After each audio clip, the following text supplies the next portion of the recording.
Bonjour à tous et bienvenue pour cette nouvelle vidéo. Aujourd'hui, troisième épisode des events Marvel. On s'attaque à un énorme classique, la Civil War. Est-ce que j'ai besoin de présenter cet event? Je ne pense pas. Event donc scénarisé par Mark Millar, dessiné par Steve McNiven, un style tout simplement sublime. A savoir que cet event est également disponible dans la collection Marvel Must Have parce que c'est un Must Have.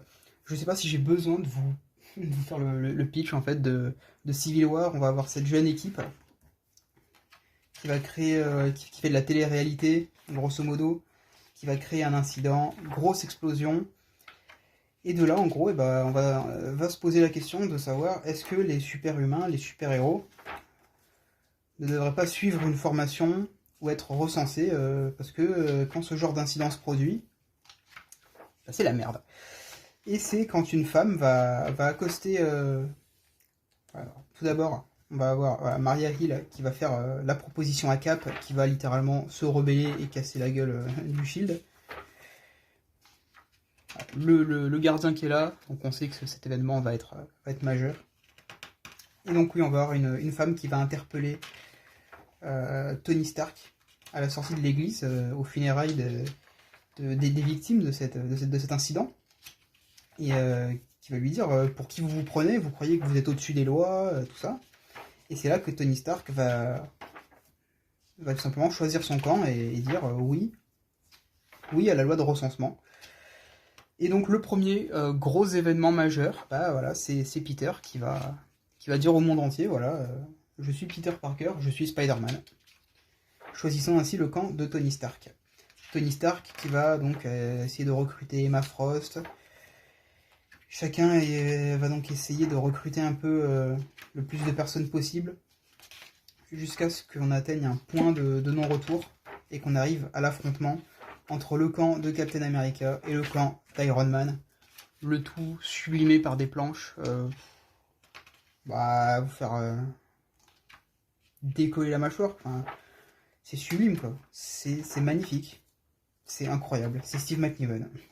Jusqu'à cet événement majeur où Goliath va être tué par le robot Thor. C'est pas le vrai Thor hein, en réalité. Et c'est là que Susan Storm va tout simplement se rendre compte que quelque chose ne va pas. Et qu'elle se dit on est peut-être allé un petit peu trop loin. Et on va avoir donc les premiers changements de camp à partir de ce moment-là. L'équipe, voilà, Tony Stark qui va en plus de ça utiliser des super vilains pour essayer de faire en sorte que les autres adhèrent à sa cause. Spider-Man qui va se rebeller et qui va se rendre compte que finalement il a peut-être pas choisi le bon camp. Et qui va donc suite à ça rejoindre le camp d'Iron Man. On a voilà cette prison également avec Daredevil qui va prison de la zone négative hein, dans laquelle Daredevil va lâcher une punchline dors bien Judas incroyable. C'est là que Captain America va donc enfermer tous les super-héros non recensés.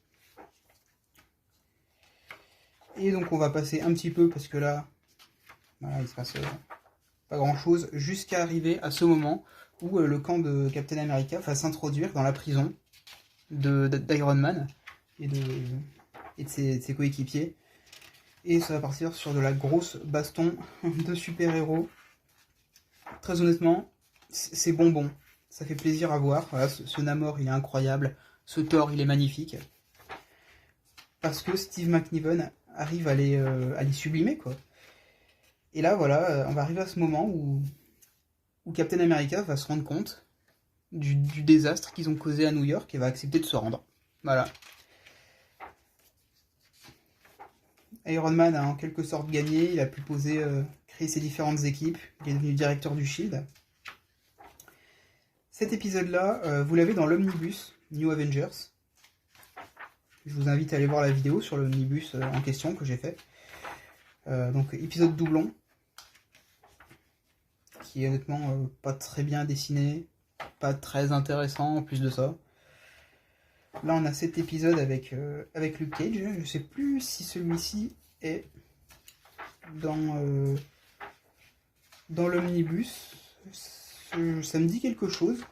Et voilà, bref, on va avoir un épisode centré sur Luke Cage qui a refusé de se faire recenser. Donc Iron Man va venir le chercher et on a Falcon, Daredevil et Captain America qui vont prendre sa défense. Cet épisode, il est dans l'omnibus avec Jessica Drew. Celui-là, je m'en souviens. Parce que pareil, elle n'a pas voulu se faire recenser. Hop. Donc voilà, on a l'Hydra. Et pareil, un épisode pas incroyable, ça se laisse lire, honnêtement. Mais l'event en lui-même, Sentry également, l'event en lui-même est bien meilleur que tous les petits épisodes que vous allez retrouver ici, qui sont pas folichons. Sentry qui va sur la Lune, avec les Inhumains, et qui va lui aussi recevoir la visite d'Iron Man. En gros, c'est Iron Man qui vient casser les pieds à tout le monde, hein, ni plus ni moins. Et là, donc, un homme qui va s'introduire dans la tour de Tony Stark, et qui va tout simplement faire poser une bombe. Tout ça est en lien avec Civil War, c'est juste d'un autre point de vue. C'est un point de vue différent. À savoir que là, dans la version Deluxe, vous avez au total 5-6 tomes, je crois. Uniquement le premier est vraiment, vraiment indispensable. Moi, j'ai pas pris la suite. Je me suis contenté de ce tome-là. Et je pense pas prendre la suite non plus. Le tome 1 est largement suffisant et c'est une grosse claque.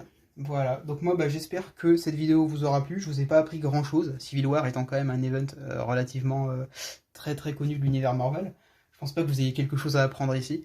En tout cas voilà, moi je vous ai donné mon ressenti en tant que néophyte sur cette histoire, sur ce récit que j'ai adoré. Voilà, donc moi je vous dis à la prochaine, allez, ciao.